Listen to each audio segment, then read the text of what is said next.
Alasan Ari Wibowo gugat cerai Inge Anugrah terungkap, benarkah ada orang ketiga? Ari Wibowo mendadak menceraikan sang istri, Inge Anugrah. Padahal Ari Wibowo dan Inge telah membina rumah tangga selama 17 tahun. Dilansir Grip, ID dari tribunnewsbogor.com pada Senin, tanggal 17 April tahun 2023, Ari Wibowo menggugat cerai sang istri pada tanggal 3 April tahun 2023. Kabar ini juga dikonfirmasi oleh kuasa hukum Inge Anugrah, Petrus Balapationa. Kuasa hukum Inge membongkar alasan pasangan ini bercerai. Intinya Ari Wibowo menggugat istrinya. Tadi udah sidang, tapi Ari Wibowo nggak datang, kata Petrus Balapationa. Petrus Balapationa mengungkap alasan Ari Wibowo menggugat cerai sang klien karena ketidakcocokan.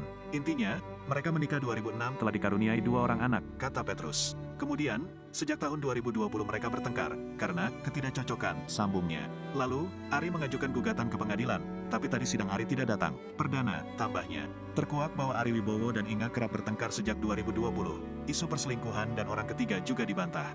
Kalau orang ketiga tidak ada, hanya ketidakcocokan aja dari 2020 pertengkarannya menurut gugatan, kata Petrus.